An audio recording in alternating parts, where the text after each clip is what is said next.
We're back.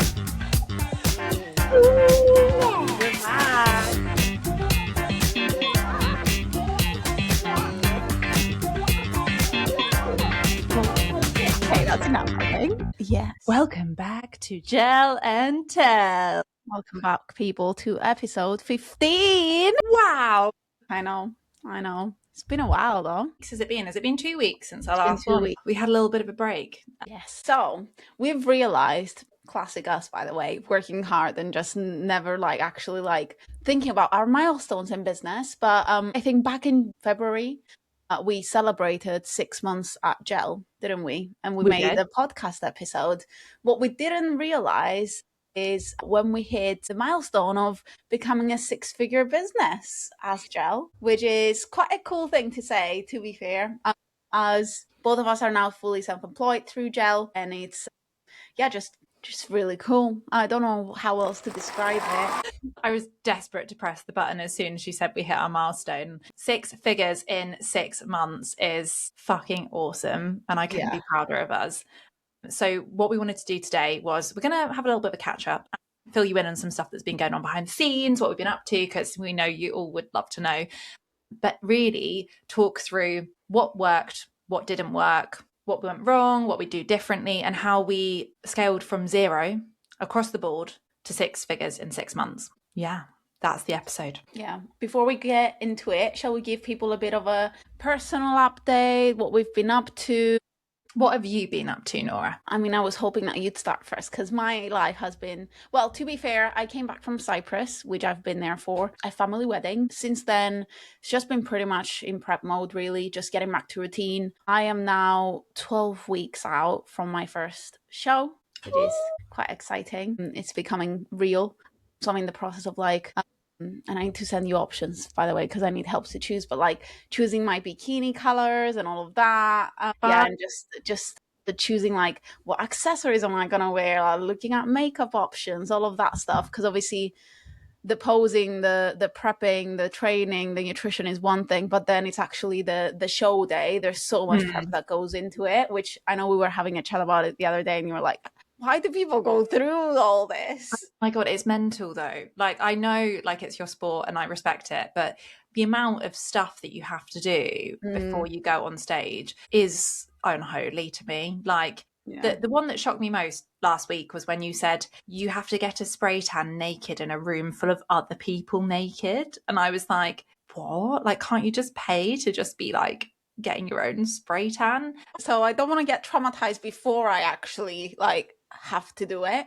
But what I have heard, basically you get a base coat the day before, and then you get another tan, second coat on the day of the show. And typically I think you do have the option of doing it yourself. Some federations allow it, others don't. It's part of the actual package is that you do the tan the day before in the venue that the show is. So they set up a whole tanning studio, and you go and you get your tan, because it's not any tan that you can get for a holiday or anything like that. It's just it's specific competition tan. So yeah, I heard that it's in a room with other people, which I'm not particularly looking forward to. Sounds great. I mean, all these hard months of effort, or years even, to go and stand in a room being sprayed naked in front of all your competitors. You know, when they say oh, if you're nervous, imagine everyone naked. Well, just compete in bodybuilding. Imagine it. Actually don't even need to imagine, because you've seen it all before. Yeah, Gio competed for the first time 2 years ago, and he came back from his first tanning experience, and he was so traumatized. He was can't believe I'm gonna have to do this for another 2 shows at least. Yeah. But here he is competing again this year, so he obviously liked it, didn't you, Giovanni? It is just part of the process, right? I think, yeah, it's things that I'm figuring out as I getting closer to the shows. There's so many things that I'm not aware of, because I don't really hang out with people that are into bodybuilding as much. All of my friends are not into bodybuilding, so it's very unfamiliar territory. I'm finding out all these things, you have to wear accessories as well, which I'm not really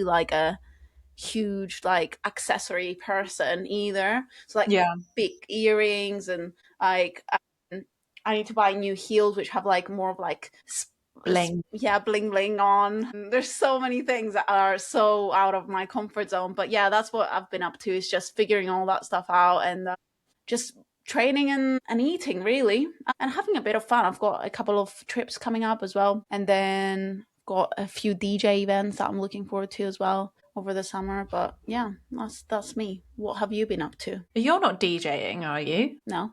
You're like going to DJ events. Yeah. I don't know. The way you said it, I was like, since when have you been a DJ? I know do not knock that dream. Well, you need to practice. Well, I do. I've been busy building a 6-figure business. Thank you very much. Yeah, okay, don't spend more time DJing. You've got enough hobbies at the moment. Yeah, I think the bodybuilding is enough for now whilst building the business. Yeah. I'm just going to Ibiza to just set.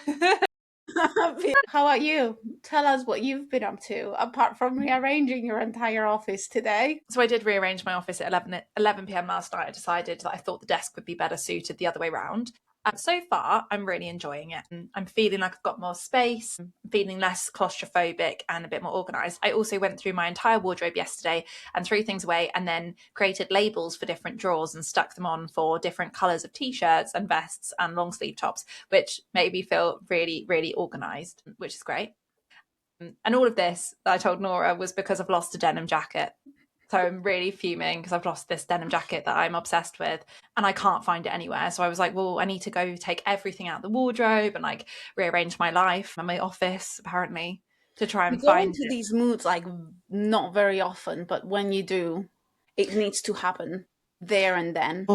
It's like really extreme and I can't quite explain it, but like I had this sensation of like the desk must move and like I wouldn't have been able to go to sleep unless I'd done it, like, and I had to do it right then and there, and it's like late at night, but for some reason it's like this insatiable itch that needs to be scratched.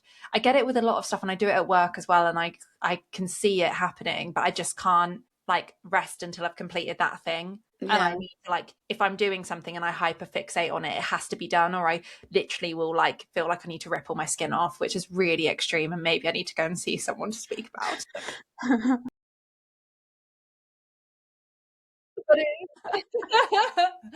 But anyways, like, I actually get like, it's really weird. But yeah, anyway, so I've reorganized my life. Oh, I've been planning my wedding, which is so exciting because I remembered obviously we set our goals for Q2, which we will do an episode at the end of the quarter and recap and then set some more for Q3. But yeah, I'm actually like planning my wedding. It's really exciting. Contract should be coming over today to sign to pay the 25% deposit. So that's really positive and exciting. And yeah, life is good. Life has been busy, but I'm trying to be more organized and productive. So I think you've been very productive. Thank you. All whilst building a 6-figure business, bitches. How's training going? Do you have any comps coming up? Oh, I've got 3 booked. August, ATHEX. October, there's a Battle for Cancer, like charity workout event in London, which we're doing as a team. And then another ATHEX in October that is booked, but subject to whether my partner's going away or not. So we shall see. But that's the kind of training focus. What else has been going on? Should we just jump into the business bit now? Let's start with, I'm going to ask you, if you're being really honest, do you think that looking back on where we started this last year, so, you know, what's fun is it's probably, we're not even a year away from even having the idea for Gel. If I'd have said to you in September when we were just about to launch, in 6 months' time, this business will be making like 20k months, would you have believed me? And did you think that would have actually happened so quickly? I think yes. I think I would. And this is not me being like big-headed or anything like that. It's just we never had any issue making money. We were doing that for many people across the years all the time. So like making money was the easiest part of it all. I think because we don't have as much attachment to money as other people do, and we always said impact over income. And usually when you focus on the impact and making, doing good work and changing people's lives, the income follows. So I'm not shocked by where we are now. I'm very grateful and appreciative of the journey along the way to be where we are now. I think there's more to come as well. Like, I think we're barely scratching the surface with what we can do. Because I know both of our potential, and us working together, that's even more powerful. But yeah, I'm not shocked. I think I would have believed it if you told me. It's so crazy because like this time last year, well, in a few days, it's my wedding anniversary, 1 year, and you were in Cyprus visiting for my wedding, right? And if what I wouldn't have believed would be a year from now, we'd be here. Yeah, that's so mad, isn't it? That's such a special memory being at your wedding and spending time with your family for the first time and like just being like immersed in Cypriot culture, but just a bit more of your life. It was so nice. It's so wild that you're right because this wasn't even a concept It then. wasn't, no. But it was a question, and we always come back to that. People saying, "Why are you not building your own thing together? You two are really good, so why are you not just doing it yourselves?" Was a constant Yeah. question, and I don't know what the answer to that really is or was. Fear? Yeah. I don't know. I really don't know. I think we could have done it sooner. We could have. But everything happens for a reason. And we are where we are now. But yeah, it's wild to think it wasn't a concept a year ago. You Yeah. know? It wasn't even like a thought bubble. It was more just that we were such good friends, enjoying our work together and had a job that was cool. Yeah. And we're making other people lots of money. Lo and behold, fast forward 12 months. Bitches own a 6-figure business. Yeah. Love Would that. you So have believed if I asked you the same thing? the 6-figure bit or the 20K month bit? I guess a 20K month thing. Because like the 6-figure thing is more, it stacks up. But then doing that and hitting big months Consistently. consistently. Yeah, I think if you'd have said in the 6 months you'd be earning, your business will be making 20,000 a month, I might have said some. I don't know. I don't know if I'd have been. My answer is as yeah. I'd have been like, it's possible, but I think it'll be really hard. And of course, it's been challenging. I'm not trying to like 100%. underrate the amount of work that we've done, but some of the things have been easier than we were expecting them to be because we've done so much work over the years to learn certain things. Some things have been a lot harder than we were expecting as well. Yeah. But yeah, I'm pleasantly surprised and I'm super proud and grateful as well. But I don't know that I would have been as confident in like, yeah, I was expecting it in 6 months. If you'd have said 12 months, yeah, absolutely. Yeah. But 6, I'd have been like, oh, I wouldn't put money on it. Yeah. But, I lost the bet. I think there's been like significant growth after the new year because we made some very big changes, which led to that consistent 20K months. Because to be honest, even looking back at the start of the business, we were making some pretty good money very early on. Like, we were hitting 10K months pretty much in the first three or so months. Yeah. I think by month 3, we were on a 10K month. Yeah. So I suppose then 3 months in 10K, 6 months in 20K, it kind of makes sense, right? If you just keep scaling at that rate. And because of how we are operating and how we look at the numbers frequently, and we have scaled with different aspects, which we can chat through, like how did we actually keep going upwards? What we've not done at any point is just maintained or stayed stagnated in our approach or in our methods or in what we're doing. Like we've not just gone like, cool, this is nice and working, like let's just keep it as it is. Even when we felt at capacity, we would tweak something, add something, hire someone, invest in a program. Like we would be always thinking of what's the next thing, even though maybe right now in this moment I don't think we can take on more clients. As an example, a few months ago we were there. What did we do? We can't take on more clients right now. Let's invest in someone to help us. So we invested in an ads mentorship. We've invested over £12,000 in an ads mentorship essentially. It's a lot of money, but we were like, right, well, we can't necessarily scale if we don't look at how we can invest in getting some more support in the business. So if we expect people to invest in us, we invest in others. And we've invested every time we've got to that point. We invested a month or 2 into the business last year. We did invest in a content expert, which we'll go into. And that was a few thousands as well. And obviously we're into a mentorship now because we wanted to just like learn a skill, which is in this case ads, and have someone to guide us as well when we're struggling or like facing decisions that we don't know which direction to go in. And we basically believe in our product, right? Because at the end of the day, we do coach and consult people. And if we weren't willing to invest and get the advice of someone else who knows how to do something better than we do, it would almost be a bit like fraud, isn't it? It's like, we don't believe in our own product, so like we are not willing to invest in something. I've always been a big believer of like coaches need coaches. And obviously that was more from the fitness side of things, but then I believe in business as well. Like you always need someone that's doing better than you. a few steps ahead so that you can learn from their mistakes and do things faster. You know, Yeah. I think where we're at and what we needed was we needed an objective opinion. It's difficult when there's two people and you don't have the same opinion on something. And it's, who's right? Probably neither of us are right. So let's have someone objective that has got more reps and more experience and more skills in different areas to what we do to advise us and give us their perspective. Because typically when we ask him questions and he comes back with an answer, it might be completely different to what we both thought. And then we'll be like, oh, let's do that. Yeah. Or like, oh, I'm not sure, let's tweak it slightly and bring in all of the elements. But without that external, sometimes validation, support, accountability, expertise, how can you expect to grow quickly in anything? 100%.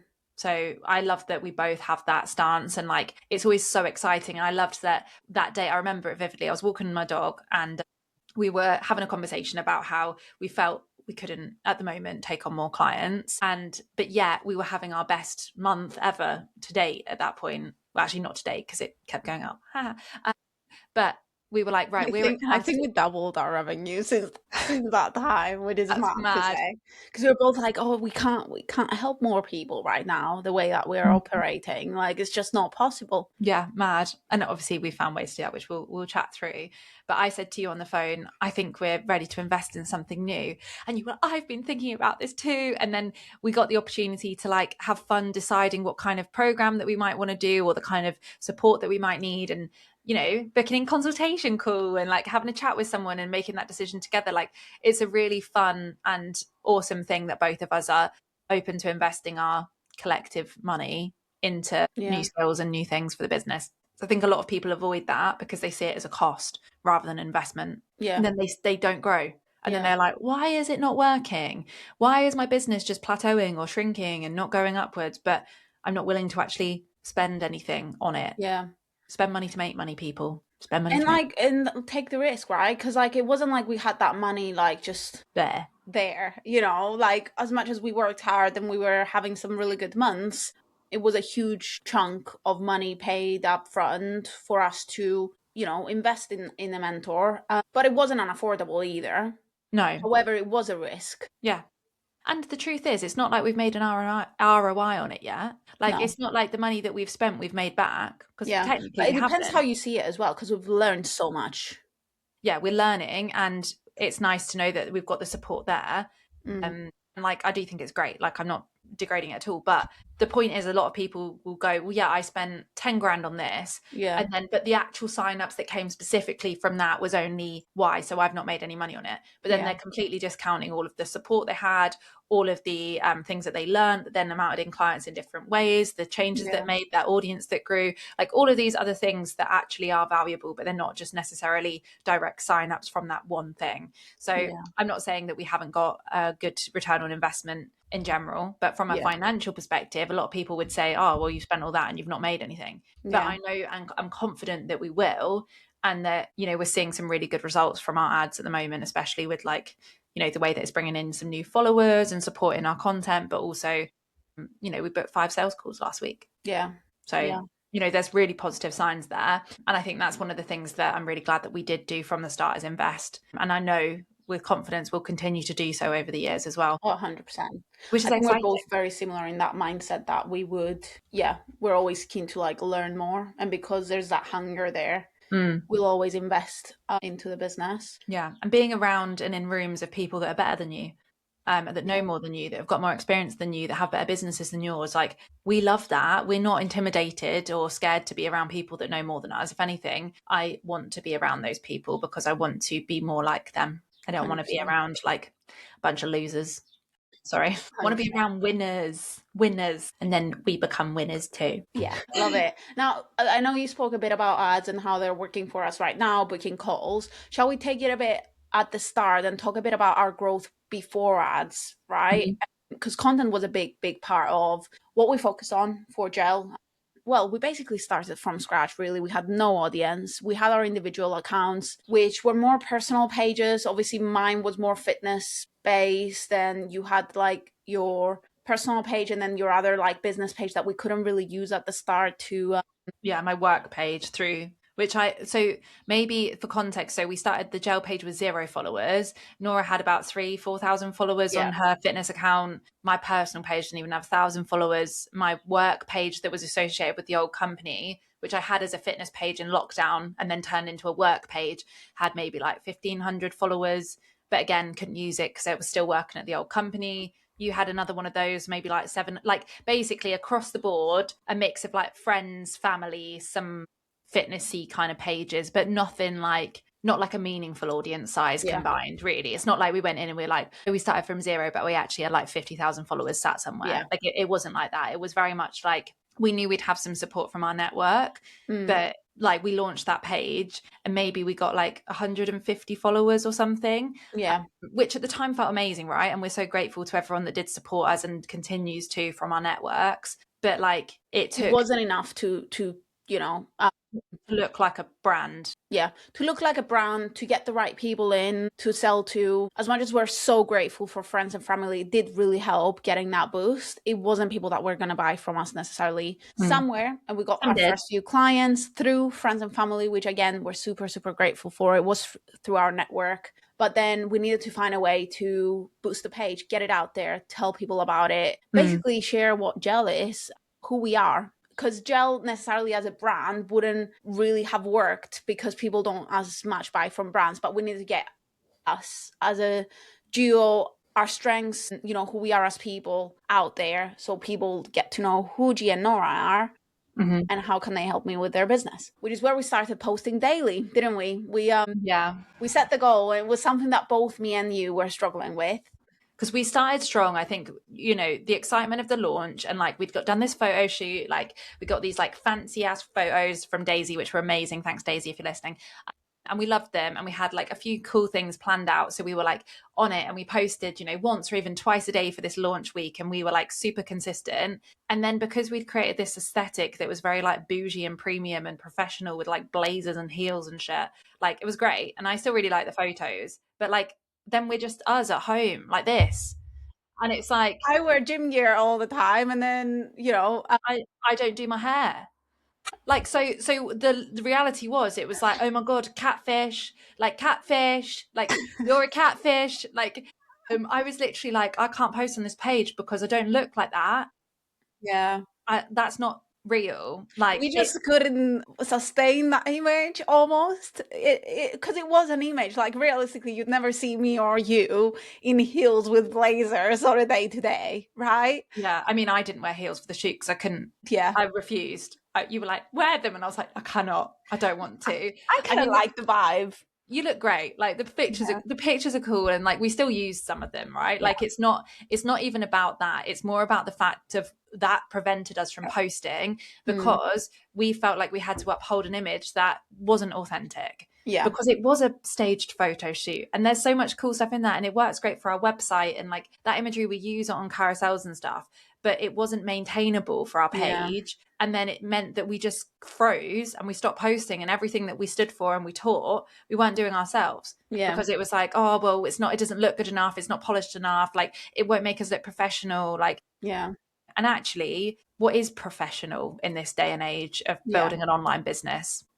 Is it heels, or is it actually being able to show up with conviction and value? I mean, looking at how like creators are now building their brands, and like almost like I think there's this new like thing on socials where it's like you're in, I don't know what they call it. I've seen the word. I don't know if you've seen it, like a creator entrepreneur, like a I'm gonna get it wrong, but you get what I mean. You see more and more people starting businesses through creating a personal brand and creating like gathering an audience and like building up their pages. And the way that they do is by being themselves, and like, you know, yapping content is quite in style right now, like being fully authentically yourself, like showing the unfiltered side, because there's so much AI content out there now. There's so much like fake highlight content. People are just tired of it. I came into this page yesterday. Apparently now there's like pages that are just AI characters. Have you seen them before? Yeah, it's scary because you don't know that it's not actually a person. It's just like an AI That's creation.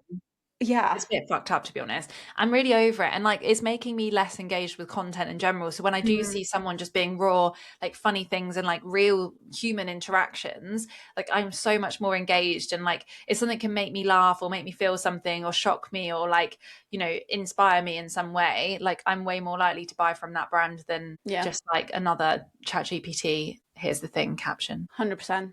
So basically what we did, we stopped overthinking it, didn't we? We started being ourselves, and people loved it. Like, because I would say we're quite funny, you know. What's the pivotal post moment where we started being ourselves that stands out for you when we were creating? Like, I have a specific post in mind, and I wonder if it's the same as yours, where this is the moment where we did something and I remember being so uncomfortable about it, but it was truly us. And we just went, this is the moment where we're going to be ourselves in content. The one that I really remember was the one that we filmed when we're not together. It was on Riverside, right? And it was like, that was the moment that it all changed, because if you've not seen this post, it's the wake in the morning and I step outside and I take a deep breath. You know that song? What's Going On by the Three Non Blondes, I think is the original song. And then it goes to bitches ain't shit and ain't nothing. And we did like the turn, and it was just iconic, to be honest. And I feel like it was a real moment for us at Gel, where we just were like, you know what, this is who we are. We're funny, we're silly. Like, we don't actually want to show up like super polished. And like, I swear so much, I can't hide that from our audience. Like, you like getting your biceps out. Like, why should we censor ourselves to be posh? Posh, like, I think premium. we're quite silly, you know, we're quite a bit unserious about things. And we posted that. It's funny how we both thought of that post, because I think it just shows how much of a turning moment that was for us. Why should we hide who we are? Like, because when we then reflected, and it was, I think, before that post of like, why do people like working with us? It's because of who we are. Like, it comes down to that. Like, we don't really have a magic pill that will fix your business and make you money, but we care a lot. We show up a lot with energy. We're by your side. We win together. We lose together. And we have fun along the way. And if we just showcase that on social media, we showcase our friendship, which has been a big thing on our social media as well. I think people like, you know, seeing the dynamic where we're same but different in many ways, and how we have fun building this business. There's been a lot of storytelling without us realizing, by just being ourselves, really. Yeah. 100%. And like those funny like little moments of like, we see a trend and we'll do it ourselves, and like just not having as much fear of like presenting as a certain image allowed us to be able to just show up as us. Which wasn't easy, because I remember on that specific post me not wanting to share it on my personal page because I was embarrassed. And I don't know why, because anyone that knows me knows that I'm a lot weirder than that. Like, you know, like that was really quite tame. But for some reason, like the idea of like being vulnerable and like showing like that side of me online felt like embarrassing. And that's something that we talk to a lot of people about, but being able to push past that and show up every single day since then. Not always, like, it's not always both of us on a day. Sometimes it's one of us and the other one, but we always work together on the posts and obviously shoot together most of the time, unless there's something just like off the cuff that we'll do separately. But it is typically, you know, we have a plan and we stick to it, and it's a non-negotiable. And I think in the last 9 months we've missed maybe 2 or 3 days max. But then there have also been days where we've double posted or posted like 10 trial reels, so it will even out to daily posting in over 9 months. But if we're being honest, we did miss a couple of days just because of life, and and we've always said, and it's the same in fitness, miss a day, get back on the horse, never miss 2 in a row. 100%. I think when it comes to like the objective of us posting daily, it's twofold. The first thing is awareness. We needed awareness. We needed people that don't know who we are to get to know who we are, right? And the more we post, the more chances there are to get into, you know, people's For You page, Reels page. The second thing was the habit. We were really, really struggling. When we said we would post 3 to 4 times consistently, we would get in our heads with the strategy, with getting the post perfect, and it just wouldn't work. And we said, right, all we're going to do is just post daily and not overthink, right? And it's just a habit that we need to be doing. It's a non-negotiable. We can't miss it. And that caused us to let go of the perfectionist, because we're both in different ways, but we're both almost a bit of perfectionists in many ways, in different ways. but like in different things at times. But we Yeah. both have that element in our character where we're like, we have something in mind and it needs to be that, or else. Yeah, it's not going to work. And I think that we just show up every single day, no matter what. Even we posted on Christmas, you know, and if we've not got something to post, we will make something to post. Yeah. We will pull a trial reel out. I remember Easter Sunday, I was like, we haven't got a post. Shit, I know. I'm going to ask ChatGPT to turn us into Easter bunnies and send it to you. And I was like, can I post this? And you're like, yeah, fine. Like, and it was funny and it got quite a lot of engagement, but it was just something silly because we show up. And how can we expect other people to show up and be consistent if we are not doing that too? And it's given me so much more empathy for content creators, business owners that show up online, because we do it as well. Yeah. And it's not easy. No. Oh, there's so many posts that some of them I didn't want to post and some of them you didn't want to post. And we just came to a point where we're like, no matter if we have that feeling, it just needs to go out there. Unless, of course, it's really shit. Yeah. Unless it's like not valuable and like there's something like terrible about it. Like, you know, like your nipples out, don't post it kind of vibes. But like if it is like tolerable and it's got enough value, then we will just encourage each other to get over those feelings and just post it anyway. But it is, we've got so much better at that. But it is because we've got the reps in, not because something dramatically changed. And a family friend the other day mentioned to me, you know, how they've noticed like our content quality improving and how our messages evolved over time and how, you know, we've pivoted the business, and you can tell when you're watching behind the scenes and seeing that. And I was like really touched by that, because it's true. We have, our quality of content's improved, the engagement's improved, our following's improved and gone up, our positioning's got clearer. All of these things have happened,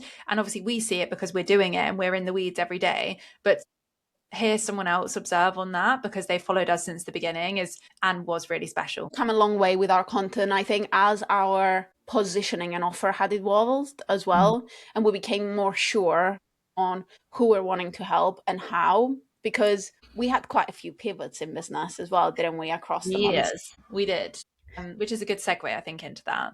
Maybe I'd love to ask you, where do you think we went wrong with our original offering? I think we were both a bit in denial of what our strengths were. I think there was, at the time when we were starting the business, there was a lot of hype around AI, systems, tech. It was the future. And it's still like, there's still a very big hype around it. Don't get me wrong, especially with Claude, Cowork, all of that. There's a lot of people out there, you know, promising you the world with tech. And I think because of it being quite new, us having background in tech as well, and I don't know, was it the excitement of us wanting to do something different? We started with selling systems. That was our core positioning. We then slowly realized that it wasn't sexy enough to sell. People didn't want systems, but also we weren't as good at systems as we are helping people grow their businesses and make them money, essentially. Yeah, I also think that at that point in time, we were working for someone else. And we couldn't come out with a competitor product or service. So we had to have a different angle, so it didn't look like we were trying to do something that we weren't actually trying to do. The reality was we wanted to leave and set up our own business, and we wanted to do it in the right way. So I think the intentions were good. I think we were in a bit of denial, and we were trying to step carefully and kindly and be, you know, respectful of other people and where we positioned ourselves. But the truth of the matter was that we couldn't hide from our strengths, and people were still coming to us to help them grow their businesses through social media and lead generation and marketing. And even though our system supported with that, and we still do systems. Yeah, we still do them today. Like, it's a massive part of our offering. And actually one of our USPs is that not only do we help you grow and build the strategy and give you the support, where our team will also build all the systems behind the scenes. So, you know, I literally spoke to a woman this morning who's like, I hate tech, I couldn't do any of that. And I was like, don't worry, we'll build it for you. And she's like, no, I don't have to build it. And I was like, well, no, if you sign up, that's included. Like, what a cool thing. So it is part of it, but it wasn't the leading message. The leading message had to be the outcome and transformation of what we give you, which is more leads, more growth, more scalable revenue. And that we knew that really deep down, because if we'd have advised or consulted someone else, we'd have said, don't sell the thing, sell the transformation. You know, we said that all the time. That was such a big realization. I think we realized like 2 months down the line or something. Yeah. And it was such a hard thing to navigate, because you are right. Like, we were in a position where we weren't full-time on the business, we were working for someone else. We wanted to navigate that situation as respectfully and like with good intentions as we possibly could. And with that came, that almost like an intentional denial of like, what are we actually good at? Yeah, we essentially sacrificed the message of our launch to try and appease other people's opinions and to shield ourselves from any negative, like, oh, you're trying to build a competitor. Yeah. Which, in hindsight, I don't know if I would change that, because I think at the time it was the right thing to do. Yeah. And I don't know if things would be the way they are now if we hadn't have done that. So, it is what it is. But the pivot was important. And I think the point we realised we needed the pivot was when the audience maybe wasn't really growing on socials. We joined a content mastermind and no one got it. People were like, what is that? What systems? What do you mean? Like, what do you do? Like, what do I get? And like, no one really understood what it was. We were not inspired to create content. No. It was quite painful. We signed up some clients, mind. Like, we did bring in systems clients and we still work with them today, and the projects and stuff have evolved. But it wasn't lighting us up. No, it was not enjoyable. We were both really stuck, like with, I guess that's why also content felt a bit like just it wasn't dry. Flowing. It wasn't. And maybe that is also like a signal to anyone that's listening that is struggling and feeling like their creative juices aren't flowing for content. Is it, when you boil it down, the topic? Is it the service that you're selling? Is it what you're trying to create content about? Isn't actually something you want to talk about? You don't care about it. You're not passionate about it. Because if that is the case, then what would you feel excited and lit up by? Yeah. Because for us, we love sharing funny moments of our friendship. We love sharing client wins because we're so proud of them. We love sharing tips about marketing and socials and lead generation because we're good at it and we know it works and we want to share it with more people. We love trying new formats because they're fun to try and experiment with. All of these things that we're doing at the moment, we enjoy. Yeah. And because we enjoy it and we enjoy creating it, people enjoy watching it. But when you don't enjoy the process, people don't enjoy the product. And that's when we started realizing as well, I think it was after the pivot, that we were also undercharging a bit, weren't we? A bit. Quite a lot. We have tripled our prices maybe since then. If not more. I think if you think of, at least tripled, if not quadrupled since some of the starting price points. Because I think regardless of whatever our prices will be, because of the nature of who we are, we're always going to over deliver, even when we try not to, because we care and we want people to win. And like I always say it in sales calls as well, like if our clients don't get results and win, we don't want to work with them. Yeah. Because it's not fun. Yeah. I think there's definitely an element of like over delivering, which comes with the like undercharging. I do think we lacked the confidence when we were starting out, not because we weren't good at what we do, because we'd never done it for our own business. Yeah. Yeah.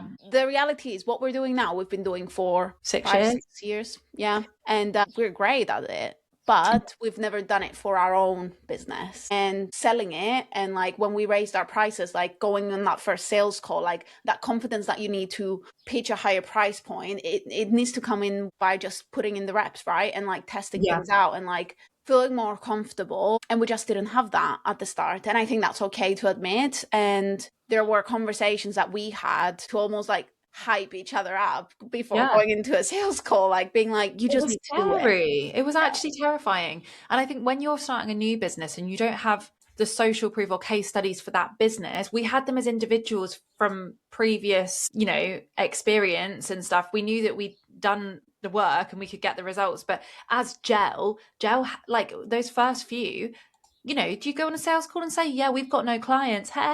No. You can't. So you have to just back it. You don't make anything up. We never once said like, oh yeah, all of our clients, we never lied. Yeah. But like to build that self-belief and confidence to pitch at a price point when you ain't got any clients is difficult. Yeah. And that's why I think that even did we start too cheap? Maybe, but equally, had we not started at that point to get those first few people in, to build the reps, build the confidence, figure it out, realize we were going in the wrong direction with systems and we needed to pivot, get some cash flow in, to build confidence that we could leave our fucking jobs. Because if we hadn't got any cash coming in, we could have reversed out the entire business and gone, you know what, we just need to look for a new job. Do I think we were too cheap? Yes. Do I think we over delivered? Yes. Would I change it? No. Yeah, I 100% agree with that. I think we knew it back then as well. It wasn't a realization, like, even. It was, I think we had another realization that we were too cheap in January or February. Yeah. We've increased our prices since we started about 3 or 4 times, Yeah. where we changed the offers and stuff as well. And I think that's very normal for any business. But starting out, we did say we'd rather undercharge, over deliver, get that social proof, get that case study content coming in, so that then we feel confident going out and backing ourselves and being like, you know what, we know what we're doing. We knew that already, but we are both not people that would claim previous successes as ours if it wasn't genuinely from our business. And I like that about us. It just made me laugh because you're so right, and we would never do that. And like, we see a lot of people doing it where they're like claiming like successes that weren't their own. Yeah, I mean, you see that all the time on the internet, isn't it? Like, just making something such a bigger thing that it actually is, and like glorifying like successes that you didn't do. Yeah. But we would or never extrapolating numbers, or like forecasting and then making, like, so much out there that I'm like, oh yeah, how are these? If you put the same creative initiative into actually doing things and getting people results, like, yeah, but there's so much out there, and we weren't willing to do that, and I think that's very ethical of us. Yeah, exactly. Yeah. And like, we do have clients that, you know, work with us in our previous company that have come to Gel. And if you notice on our page, we do not like share those previous wins. But if they get a win through us now, we might talk about how we've worked with them for the last few years. But we'll be sharing the more current wins because it feels more authentic and they're more timely as well. Because what worked a few years ago don't work anymore, guys. Yeah. So it's all well and good claiming some old successes, but like, try get those results in 2026 because it is not as easy as it was post-COVID. Yeah. And that's 100%. that's where we're sharing what goes on right now. So yeah, proud of us for that. What else do you think that we've done over the last 6 months to get us to 6 figures that we've not spoken about? What do you think are some of the biggest needle movers that we've done? Well, you said earlier about, you know, if things hadn't worked out, we would have found like a, you know, another job or done this on the side or probably given up. I think one thing that we've both attacked this business with was like that's not an option. Like, we've not given ourselves an option for this to be a side hustle or a business that doesn't grow, because we've been very open to changing. Yeah. Which is reflected in all of the things that we said that we've done over the last few months. When we did change, we were very quick to act on that change and implement. No dilly-dally. Yeah. And we were both willing to just work ridiculous hours for the first few months. There's some days that we do still work quite long hours. It's not as bad now. I think we've got a lot more flexibility and balance in our day-to-day now, and we're both, you know, allowing ourselves that, and I think that's great because that's what you build your own business for as well at the end of the day. But the first 6 months were not like that. Yeah, I think one of the things that we've done really well, and that I'm really proud of us, and I would encourage to any other business owner as well, is the business is making really good money, and I'm so proud of that. But what we haven't done is we've not been taking loads of money out of the business. Like, you might be like, oh, they must be so rich now. Not really, hun. Like, we, you know, still under pretty much what we used to be earning in terms of takeaway cash, and that's intentional because we don't want to be greedy. We'd rather the business be cash rich, have really good margins, be able to reinvest into the business, invest in mentorships, programs, ads, team, scaling, creating a really good service, having the right systems in place, software, like making sure the business is doing really well and it's really cash rich and healthy and profitable. And then we will get our just rewards and we will be rich motherfuckers. But right now, it's not about having money for us. It's about building something really scalable and sustainable that we're proud of, because what would be the point in having a fantastic business that's got no cash in the bank, that's not profitable, just so you can go on a few fancy holidays? Like, that's not what this is about for us. And we could take more money out if we wanted to, and we'll get there, but we're doing it gradually. We're not being greedy. And I think that that's something where we see go wrong. People often think that their business's money is their money, and we've never seen it like that. A 10K a month in a business is not your money. Like, that's not how it goes when you're building a company. And when you have like big ambitions for that company as well, you need to invest back into the company. You can't just be taking all of the money out. It's just not how it works. We've been very modest, I think is the word, with how much money we take out. Thankfully, we're in a position where we can't pay ourselves enough to live, a comfortable life. I think we're both very similar. Our money mindset is very similar.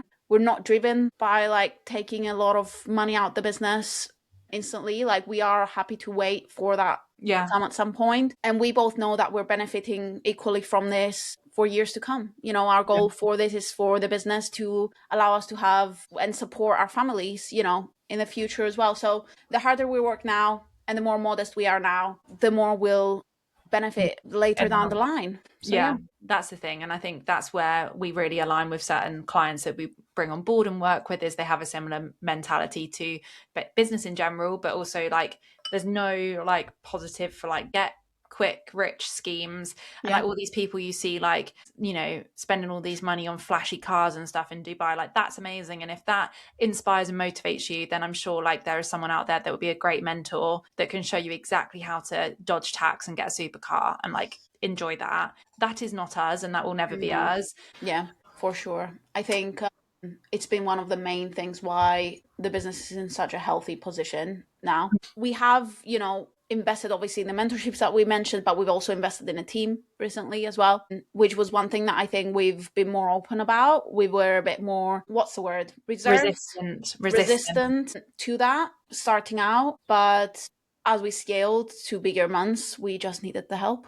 Yeah, we couldn't do everything all ourselves. And we did at the start. I mean, we spent the first 4 months doing everything, just the two of us. And it was really hard, to be honest, because we were both working full-time job, building a business, servicing all of our clients, growing the business, trying to post daily, build all the systems that we'd sold, and do consulting and live a life. Yeah. And it did get to the point where it wasn't sustainable. So we did decide that we would hire, and now we have a fantastic team. And there are 5 of us at Gel, which is amazing. So cool. And they are awesome, and we're super grateful for them all. But the plan is not to have a massive team. No. It's to stay lean and have a really trustworthy, hardworking, talented team of individuals that can think outside the box, be self-starters, build, support clients. We'll always be doing the consulting, the two of us, but from a systems perspective, operational, that kind of stuff, like we have an amazing team that supports us to do that. Yeah. And allows us to have some time back to think bigger for the business. We've had a great month of having the time to sit down and see what scaling looks like further.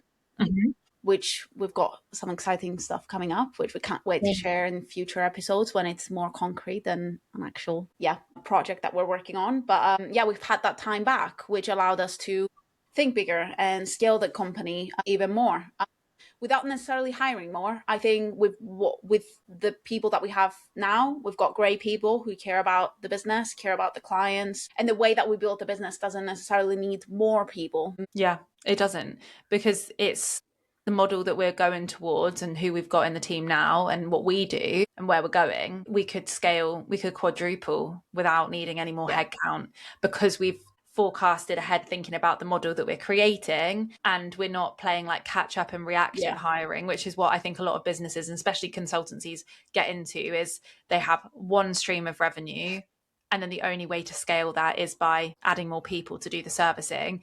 And I think that's something we're both really keen on, is to not outsource the business coaching or consulting to anyone other than the two of us, because that's what we love and that's what we're good at. Yeah. So it's not, we're Gel, like you're signing up to work with us. We don't really want to just pass you off to someone else. Sorry. Yeah. And it's one thing that we were aligned on from the start and we kept to this day. It's one thing that we've not changed our opinion, and I don't think we will anytime soon. No, we've always said as well, we've mentioned it in a previous podcast where we sat down and like aligned on what do we want from this business individually. And we had a conversation where we did say if we were to build something else that was more of a product thing, we would look into how we build that and whether that would be a separate business altogether but Gel is Georgia and Nora. Love it. I guess to wrap up then, really, is there anything that you would do differently if we started again from scratch tomorrow? I think so. I honestly, I think even the times where we failed on paper, to me they're more like learns. Like we've learned so much from them, which is why we are where we are now. And I think we're both that way, where we don't necessarily think of things as failures. We're more like, okay, like this hasn't worked, what can we do to learn from it and adapt and show up better, or like do something differently. And that's how we've taken it. There have been a lot of challenges together with the wins. We're in a very grateful position to be where we are today, but it didn't come by chance. We worked really hard for this. Yeah. Like I said earlier as well, like I do think this is just a start. I think we're barely scratching the surface with what we can do. So yeah, I'm excited for building from 6 figures to 7 figures. So would you change anything if we were to go back and do this again? If we were to start from the beginning, would I change anything? Honestly, it's really hard to say. I think it's easy to be like, oh, we would have done stuff differently, but I really don't think that it would have got us to where we are. The only thing that I think we probably could have done more of at the start is maybe we should have like taken ourselves on a trip and just like locked ourselves in an Airbnb for a week and just like knuckled in or something like that, because I think we've had some amazing like in-person working sessions in time. So, but then we were also working full time, so it probably wasn't viable. But I think maybe just some more in-person time at the beginning of the business might have been helpful. Could have been better for content. We could have got off the mark a bit quicker for content and stuff like that. But equally, had we been like on it with content from the start, would we be where we are now with it so consistent? We might have just been a 4 times a week kind of gals, whereas now we post every day with conviction. I'm proud of where we've started. I'm proud of what we've done and where we are. And I think it's all part of the story, really. Yeah. I love what you just said about in-person stuff, because that's another thing that I think we focused on that has massively benefited our growth. Yeah. And not as much as in a direct way of like, oh, because we met more, we made more money, but because we had more time together, because we don't live close to each other. No. Well, so many things have changed. I think we got closer, which made us better, collaborating together in a work capacity. We were already quite good. But I think because we had to face so many challenging times during building the business, meeting up more often has allowed us to work through our communication and like how we showed up in business and for clients and all these things, and allowed us more brainstorming time. And we said that we will make it a thing, isn't it? Like prioritize in-person work. Yeah. It's so special, and it makes it all feel more worth it as well. Like even just the small things, like being able to like, meet up with clients or like go and grab a coffee and like just do nice things like with each other because we can, and that's what we're building this business for.